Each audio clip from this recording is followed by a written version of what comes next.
Welcome everyone, welcome to podcast episode 10. This is the Baldcafe podcast, the podcast where we share stories of hair loss, stories of balding, because we know that it helps a lot of people out there. And I'm super excited to have Chris Eeg on the podcast by popular request. Chris, how's it going? Man, I'm feeling fantastic and I'm happy here. Awesome. Now we're going to get into Chris's story, but I'm sure some of you will have seen his videos on YouTube. He's got views on there, a lot of views on his balding videos, and he's now delved into some more sort of self-help content, but his channel will be linked, first link in the description underneath this video if you're watching on YouTube. Chris, I'm really pleased to be talking to you today about your story and, being able to give some advice to the guys out there. Let's just get straight into it, Chris. Chris, you said you're 20 now, right? Yes, I'm 20 years old. 20 years old. And so tell me, when did you first find out that you were losing your hair? So whenever I started really noticing and accepting it, it was sometime during my year of high school. So I was about 14 or 15 during that time. Now, it wasn't like a full-on receding. It was more of a thinning right in the front. So it wasn't something that I really took into account. I would just always sweep my hair to the side, like how I always had my hair. So I didn't really even notice it that much. But as I was doing track during of my freshman year, and wind would be running through my hair and I'd be all sweaty, I would start to notice that instead of having kind of like full locks going down, a little bit stringy. And I didn't give it much thought because the hairline itself wasn't receding. It was just a little bit of thin, basically. Right. But yeah, that was about the time whenever it started. And that's whenever I actually noticed it. Oh, interesting. So your first sort of thing, it just felt sort of wispy, just the hair generally not as thick as before. And did you notice any of the other sort of telltale signs? A lot of people talk about, when they wash their hair, sort of lots of hair falling out or hair on the pillow. Did you ever notice anything like that or not at all? It's interesting that you asked that because I feel like I had a unique situation where I've never noticed hair actually coming out of my head. It's been very, very gradual, okay. And maybe I just completely ignored the signs. I just missed it, but I never noticed like hair on the pillow. Whenever I showered, I didn't have like clumps coming out. I feel like it was just a very slow burn towards slowly like thinning out the hair and eventually losing it. Okay, so very gradual process. And so when you first sort of noticed it and you noticed that your hair was going, did you sort of worry about it at all straight away, or did you just kind of just not really think much of it, or how did you sort of feel during that time? It went back and forward a little bit. So during that freshman year, during that summer, I actually decided to cut my hair shorter. It wasn't like a full-on shave or anything. It was just kind of cutting it up, making sure it looked a little bit more neat, and it actually looked pretty okay for the most part. There was a little bit of hairline receding, but it wasn't anything very noticeable. So I didn't give it too much thought overall. But as the sophomore year went along, and as I was doing school, I was doing track, and I was working my first job, and it was working at a movie theater where you're able to work like 60-hour weeks, and I was doing that. And I think through a culmination of all these things, I was just really stressed out. And that's whenever the hairline itself started to recede a lot more. And that's when I started worrying about it a lot more. Oh, interesting. And from that point, instead of keeping it short, I started growing it out more. So that way I could kind of do the stereotypical cover up one side of it with the excess hair. I understand, yeah. So did you... So that's about what I did with that. Yeah. Did you reach out to anyone and sort of ask opinions for friends or family to sort of check what it was? Did you sort of go online, or did you sort of instantly recognize it as male pattern baldness? It was really... So during that, I actually went to my father and I asked if I could see a dermatologist, and we went to see them, and they weren't really sure what was wrong with me. They guessed male pattern baldness, but the thing is, I don't really have a family history of it. That happens at my age. Normally whenever it happens at like the typical times, mid to late 30s, early 40s, right? Yeah. So the guess was kind of stress-induced hair loss. Oh, okay. The idea was that if I could like reduce stress, maybe it would slow down or stop, and I was still stressed out for the next few years. But recently, having been as stressed, I've noticed that like my hairline stayed pretty consistent for the past 2 years or so. Oh, interesting. So that's kind of the assumption of what it was. We don't think that it's male pattern baldness because I would figure that I would lose it a lot faster if it was. Yeah. Interesting. So during the time, I guess you're thinking, oh, it could be just due to stress. So I'm guessing at that time you're not sort of freaking out that the hair's going to be gone. What sort of steps did you take then? Did you try at the time to sort of, I don't know, relax more, maybe clean up your diet, and did you try things like that, or did you sort of just go with it? Yeah, so the unfortunate thing is my life is kind of centered around functioning on stress. So I was in a situation where like my school was constantly bogging me down with more and more work, high expectations. I was 40 to 60 hours a week at my new job because I was really trying to like push through trying to get a promotion.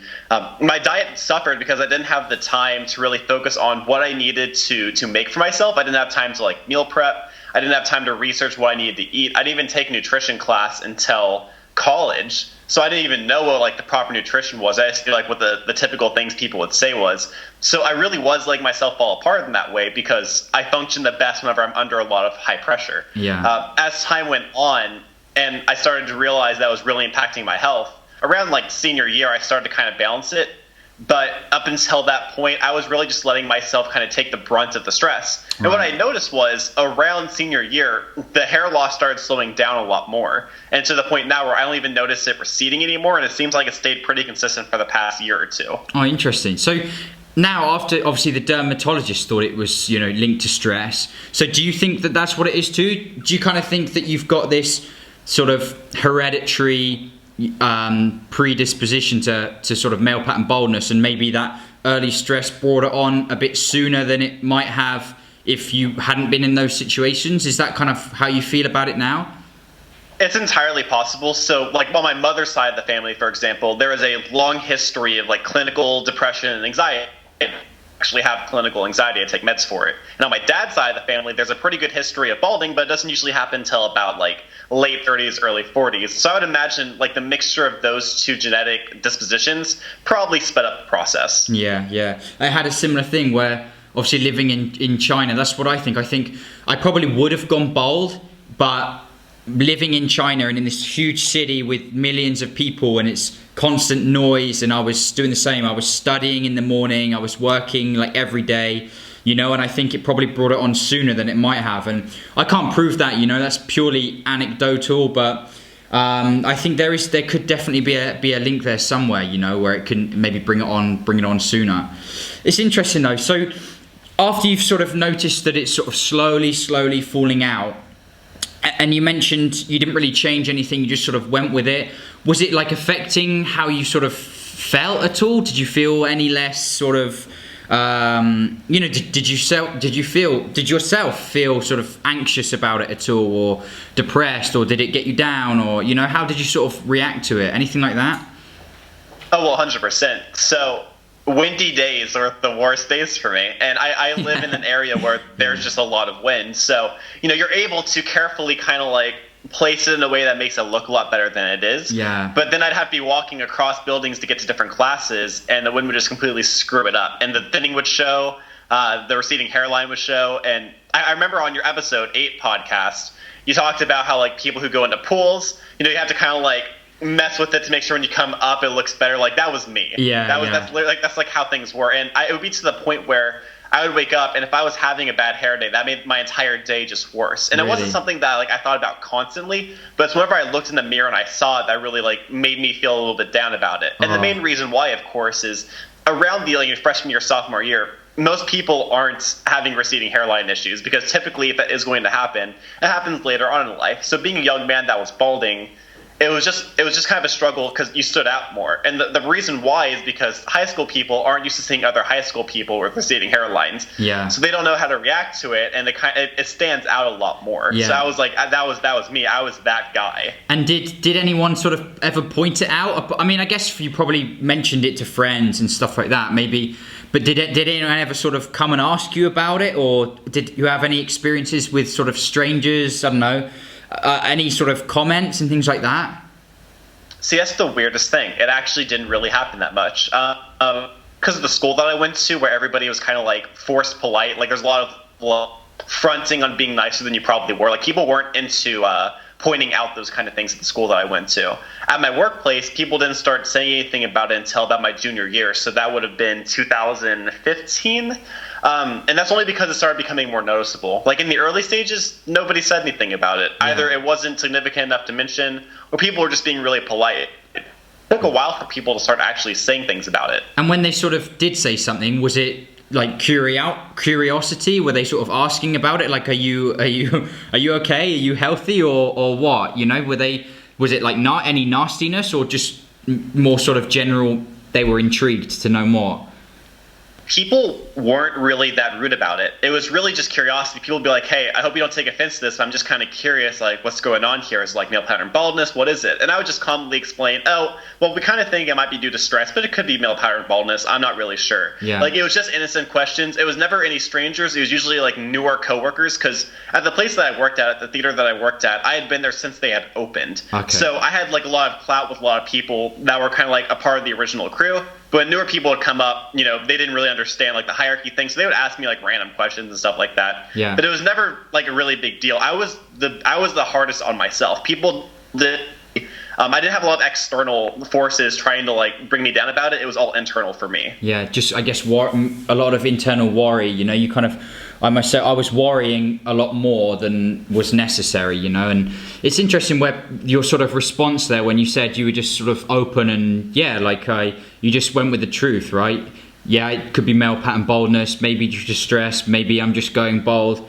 And how did sort of people react after that? Were they just sort of like, oh, okay, yeah, just asking, or, you know, did it go any further? Yeah, they just brushed it off. They didn't try to probe any further because there's nothing really left to say. I just put it all out on the table so that we didn't have that opportunity to keep making jokes about it. You know, whenever you kind of own that kind of stuff, you take away the power for people to be able to make fun of you. You know, if you're like, well, this is who I am, this is what I'm about, then people don't really have the opportunity to kind of dig further because they realize that you're comfortable with however you look. Yeah, no, that's awesome. Yeah, I 100% agree. If you're just open and honest about it, it's sort of end of conversation, you know, and that goes with, in the case of if you ever do get any sort of negative comments, you know, negativity really, you know, someone trying to attack you, usually because that person themselves is sort of dealing with something and that's their outlet, you know, they can sort of, like you said, maybe them picking on you is trying to gain some sort of control because they're out of control of their own sort of insecurities maybe. So that's a really interesting point. And so from this point, you know, where it was sort of gradually falling out, how did you get to the stage where you decided, okay, you know, this sort of wispy, thin look isn't really, you know, I'm not really happy with that, and you decided just, you know, I'm just going to take control and buzz it off. How did you sort of work up to that point? Was there a sort of definitive moment, or where you just decided enough's enough, or how did that work out for you? You know, it's crazy. So at sometime during the middle of my senior year, so probably very early 2017, I started watching videos on YouTube. And I noticed that there are people, kind of like how we do our YouTube channel, that are basically just talking about how it's not a big deal just to like shave it and just be done with it. Yeah. I wish I remembered the YouTuber that I watched, because I'd love to be able to thank them. But I watched this video, I want to do this. But I didn't do it immediately. And it wasn't because I was nervous or anything. I just wanted to end off my senior year and then just start anew. Okay, yeah. So I gave it a few months. I graduated high school. About a week later is whenever kind of like my first like big video I made on YouTube was, where I basically just sat down and said I want to get this done, and then I went to Sports Clips. It's a place in where I'm at, and I just had them shave it down to a level 2, which for people who aren't aware basically just means like 2 inches off the scalp. And I thought it looked pretty good, so I went over to the local mall in my area. I walked around for a bit just to kind of get a feel for how people would react, and I noticed, of course, nobody really cared. Nobody was like pointing and laughing and being like, oh, hey, look, it's that kid that's bald. Like, nobody actually cared. Yeah. So then I went to my workplace, and nobody really cared about it. There was only one person that made any kind of even remotely negative comment, and it wasn't even really negative. It was just kind of like oh, this is like whatever. But otherwise, I got a bunch of compliments for it, and overall, it just turned out fine. It wasn't a big deal. And if anything, I looked better because I didn't look like my hair wasn't unkempt. It didn't look all wispy and gross. It was just there. It was just hair. Like, it was, as soon as I stopped making it a big deal, it wasn't a big deal anymore. Yeah, and you said in your video, and I've written it down, you know, when you said instead of letting it take control of you, this sort of slow receding hair, you know, and it controlled your perception of, you know, how it made you look and how it made you feel. You know, you decided that by getting rid of it, you know, you can kind of just feel free from all that worrying and just sort of not even worry, you know. Some people maybe not worried about it, but it's still a thing that sort of naggles, or, you know, nips at them all the time. And like you said, maybe if you catch yourself in the mirror, and by sort of taking control of it, almost like we just mentioned there, taking control of the conversation about baldness. You know, if you can kind of take ownership of it, it really does free you from all that sort of negativity from it. And I really liked about the thing where you said when you went to the mall, right? What made you sort of do that? Was that literally you got your hair cut and you thought, okay, I'm gonna just walk around for a bit and see how I feel, or what was your sort of thought process behind that? Well, in normal Chris fashion, I actually plan this out. So I typically like to have like a framework of how I'm going to approach something. So whenever I realized that I was going to go out and have I realized that I couldn't just go immediately from there to my workplace. Like, that was a little bit too big of a step for me because I didn't know what the general reaction would have been. Yeah. I didn't talk to anybody about this. Yeah. I even surprised my mother with this. Like, she had no idea I was going to do this. I just did it without talking to anybody because I didn't want people to talk me out of it. I just wanted to, I had a set goal in mind. I wanted to accomplish it. So I went there, and I knew going into it that I wanted to go somewhere else and kind of just walk around and feel comfortable with it. And the mall seemed like a pretty good area to do that. So that's what I did. Yeah, awesome. And like you said, as you were walking around, I guess it was almost maybe have been a bit of an anticlimax, thinking people were going to really react to it. And then when you realise that no one's even looking at you, you probably think, oh, well, I guess it's not a big deal, right? And you kind of reassure yourself with that. Yeah, basically you're just another dude. Like, it's just not a big deal. Because you inflate these problems to be so much bigger than they actually are, when in reality, most people don't give even a second thought about it. Yeah. They look to see, oh, it's a dude, and they walk off. They don't, like, analyze your hairline. Yeah. They're not judging you based on how you look or how old you are while you have that hairline. It's just kind of like, whatever. You're another person. Yeah, definitely. And since that time when you decided to just buzz it off short, have you always sort of kept that then since, over the last few years, you've just always kept it short? Did you ever try to grow it out again or anything like that? No, I've kept it short ever since. Yeah. So I bought my first razor, I want to say like 2 weeks later, whenever I realized it needed to be short again.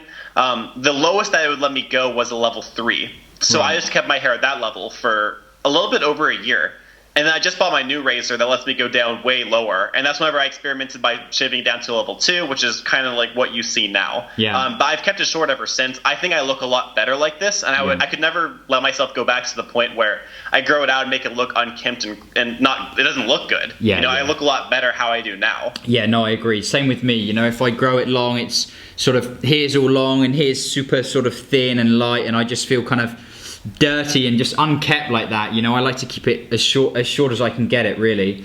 And I'd be interested to know, did you ever look into any treatments? Did you ever think like, oh, can I do anything to grow it back or hold on to it? Or what's your experience with those sorts of things? I have always been very, very against doing that. So my whole theory behind it is being able to accept how you naturally look, in my opinion, is one of the most important things for self-esteem. People who use like Rogaine, or I have people like recommend like Menthol, I don't even know, like all these like different treatments. Yeah, like all these like all these creams. I just don't see the point, because again, like, I'm very confident with how I look. I don't really care how people perceive me, and the whole theory, like, oh, well, girls like guys with fuller hair, to me is kind of ridiculous. And for me, having this situation where I have is a really good repellent for getting rid of shallow people in my life, whether it be females or males. You know, people who judge me based solely on my looks aren't people who I want to associate with. So I don't even bother trying to reverse something that doesn't even bother me to begin with, because I'm not here to try to impress anybody with how my hair looks. Yeah. To me, it just seems like such a shallow thing to kind of focus on. And I get it. For some people, that's like a really big deal to them. And the hair is like, maybe they've had like 20, 30 years of, they style their hair, and that's their personality, and that's like how they define their appearance. But I've never understood that personally. I've never thought like, oh, hey, I really want to like reverse this or whatever. I just kind of roll with it. Yeah, no, I totally agree with what you said. Hair, in my opinion as well, you know, it's not, the hair does not define anything about you, really. You know, hair really doesn't define you. And it's interesting, Max Da Silva, who was on the last episode of the podcast, in his book that he wrote, he talks about, being your true self, right? And if you go down the road of SMP, or, the hair tattoos or hair transplant or taking Propecia, drugs to grow it back, it's not, without those things, you wouldn't have hair, right? And so it's not your true self. And in my opinion as well, I kind of think the same thing. It's, if you're not your sort of true self, who you are, accepting of who you are, you can never be 100% happy with that. There's always going to be something just annoying you, always something at the back of your mind sort of telling you like, oh, I wish I was like this, or, oh, I wish I didn't have to deal with this problem. It's only when you truly accept it that you can really move on from it and focus on other things, And people... Well, yeah, it's like... Yeah. I was just going to say, people will argue that point. People will say like, oh no, if you want to have a hair transplant and have your hair back, then that's fine. And who am I to say that you shouldn't do that? That's not what I'm getting at all. But I really do think that you're always, if you're going down that road, you're always trying to sort of run away from something or hide from something, and that's always going to create problems. Carry on. Sorry.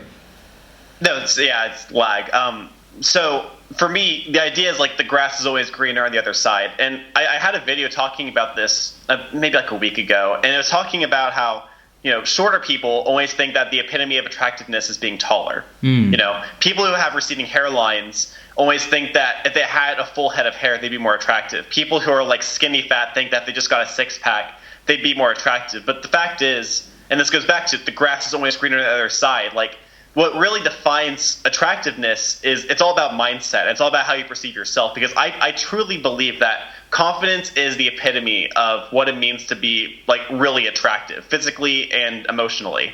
Obviously, the world doesn't revolve around like how attractive a person is, but I think that's the biggest concern with people who have receding hairlines is they're worried about how people perceive their appearance. They'll think that they're ugly, they look like a freak, things like that. They'll think they're attractive to the other sex at that point. And to me, I think that as soon as you have a change in mindset and perspective and you realize like there are way worse things that could happen to me. I could have like huge scars running down my face, like I could have like my eyes could be bleeding out of their sockets kind of thing. Like there are way worse things than having a receding hairline or like not being the height that you think is ideal. Yeah. And for me, like, I have it pretty lucky where I have like green eyes and I'm tall. But at the same time, I don't build muscle mass very quickly. And my isn't perfect. Like I have good qualities, and everybody has good qualities that other people would envy. And it's all about taking the things that you can't control, kind of like letting them go, and then just only focusing on things that you can control. If you think that you don't look attractive because your hairline's receding, maybe try to bulk up on muscle a little bit. Maybe try to like make it to where like you're moisturizing your face and your skin, making sure that you don't get early wrinkles or anything like that, and just trying to take care of the things that you really can control, because that's all you can really do at the end of the day. Yeah. No, you put it beautifully. That's so well said. I can't say it any better than myself. But one of the things I want to elaborate on there is you talking about, true confidence is what's really attractive. And it's almost similar like the saying, it's hard to love someone who doesn't love themselves, And so, in a sense of loving yourself, not in a sort of, what's that word I'm looking for? Obnoxious way, it's sort of accepting of yourself. Because, you might have had experience, I'm sure loads of people have had experience with girlfriends or boyfriends, whatever, when if they don't love themselves and every day they say, oh, I don't like this, and, I wish I was more like that. It's so hard for you to, fully connect with that person and love that person for who they are, because they're not in touch and accepting of who they are themselves, And so, yeah, I think you made some really awesome points there. And that really brings us on well to talking more about, what guys can do to sort of help get over these worries with hair loss. And again, you've got some videos where on your own YouTube channel where you talk about, some tips, and we've spoken about it on the channel here as well. But obviously, you can connect well with a lot of younger guys, right? Because you said, 14, 15 years old when this first started happening, which unfortunately, it happens. There are a lot of guys out there that go through the same thing. So in your own sort of words and your own sort of experience, I guess, talk about some of the ways that has worked for you and that other people can try and use, some of the things they can do to, help them get through this sort of hair loss journey. Yeah, absolutely. So whenever you're younger, you feel like you're kind of powerless. Like you don't have the tools to be able to succeed. Because if you're, 14, 15, you don't even have a license at that point, at least where I'm from. Yeah. Like you're not able to be able to drive to the gym. You're not able to, really, you don't have a job, so you don't have like the money to be able to get the things that you feel like you need. So for me, I took advantage of the opportunities that were around my school. I did wrestling and I did track. Building up muscle mass, creating speed, focusing on things that I really enjoyed. I think a really good tool for kind of coping with any, not even just hair loss, but any kind of like roadblock that you hit in life is having activities that you truly feel fulfilled and enjoy. For me at the time, it was running. I was completely addicted to running. I would run every single day, miles upon miles. I was a sprinter, but I also enjoyed doing some distance here and there. And what was great about that was I created a constructive habit. So something that if you're ever depressed, you have people out there who they cope with it in very unhealthy ways. Maybe they like eat their heart out. They might self-harm. They might stare themselves in the mirror and just completely hate themselves. But if you can find constructive coping mechanisms like exercise, like throwing yourself into education, those are some ways that you can really deal with the roadblocks that you hit in life. So for me, the tools that I used was constant exercise, making sure that I looked the best that I possibly could. I educated myself further. At the time, I was focusing on psychology, but later on, I started working on personal finance. I threw myself into work, and I found fulfillment through succeeding at my workplace, moving on to different departments, working on trying to get promoted. And I focused on those things, not only as a distraction, but because I knew deep down that those things were important to my development, and they were things that would really help me move forward later on in life. So I try to find as many constructive activities as possible to make myself a better individual. And because I was so busy and I was so involved in the things that were making me better, I didn't have time to worry about the little things in life like hair loss that were really like trying to bog me down that I just didn't let affect me as much. Yeah, fantastic. Yeah, so you spoke about, setting goals, and we've spoken about that before, and I 100% agree. You have to have things that you can focus on, progress at, and as you sort of, like you said, it sort of takes your mind off the hair loss and off other problems, and as you sort of have those small successes and like going to the gym, you see that progression, and that's when those build, and one thing builds into another, and like we spoke about before, by the end of it all, after you've achieved all these sort of mini successes, if you like, hair loss is really the last of your worries. And especially if you've decided, to hell with it, you've buzzed it off, you haven't really got any hair to worry about, those two things combined, I think is almost like it's just honestly the best way to deal with it, in my opinion. Those two things combined are the best way to deal with the hair loss. How about, young guys especially? Did you sort of, we spoke about it a little before with friends, you spoke to your dad and he took you to the dermatologist, but did you ever sort of speak to friends about it, and did you sort of say, I'm experiencing this, and I just think it's hard, it's difficult for a lot of guys, especially younger guys, to kind of open up and talk about things that they're worried about, would you suggest, talking to people about it? I would say yes, and the main reason why is, and this goes to not just hair loss, both anything that you're insecure about, as soon as you talk to people that you trust, and they let you know that it's not a big deal, it minimizes how big you've created inside your head, because we are our biggest critics. We will always see the worst in ourselves, because we know ourselves way better than anybody else will know us. Yeah. But if you open up and you go up to your friends, you're like, hey, I'm really struggling, I feel really unattractive, I feel gross, I feel different, and if these are people that you trust and know will support you, they will let you know, like, hey, it's not really that big of a deal. We're always here to support you. We don't think differently of you because of your hair loss. That kind of minimizes the big monster in your head saying, oh, you're a freak, you're different. Don't talk to anybody about this. Now, I didn't actually talk to other friends about it, mostly because I didn't think that they would understand or relate to it. Yeah. Because they didn't have, the same condition that I did. But looking back on it, like if I had, it wouldn't have been a big deal, because I surround myself with people who I know are loving and supportive of me. I basically didn't bring it up because I didn't think that it would be as big of a deal, and I didn't worry about it too much. I didn't care about specifically thought. The main person that I worry about whenever I go through these kind of things is myself. I worry about how I think about myself. I don't focus as much about other people's opinions in that way. I just focus on things that I can do to make myself, care more about myself, because at the end of the day, we're stuck with ourselves 24 hours a day for the rest of our lives. But our friends, we only see a minimal amount of time. So even if they did, think it was kind of weird, or even if they did judge us, the most important thing about how we perceive ourselves. Yeah. Chris, in all honesty, I can't really say any much better myself. We've talked about some really good points on the podcast, and this being episode 10, you know, I really like your sort of, you know, you've dealt with it, you've had experience with it, you know, and even your videos are concise, you know, straight to the point, which I think is just super helpful. So, you know, I hope people listening and watching these videos can really take on board, you know, some of the things that we've spoken about. And of course, I will link your channel and everything down in the description box. And if anyone's got any questions, I'm sure, you know, Chris is open to helping you guys. He's mentioned that in some of his videos. Of course, you can, you know, get down in the comment section. We'll both be in there to answer any questions. You can hit me up on Instagram over on Baldcafe there. Of course, I've got my ebook that I wrote, and that will be linked down in the description box. Chris, honestly, thank you so much for coming on the podcast today. Really, really valuable stuff, you know. Bit like when you said, you know, when you first went through it, you hopped onto YouTube, you know, and you saw those guys talking about how much of you know, it wasn't a big deal.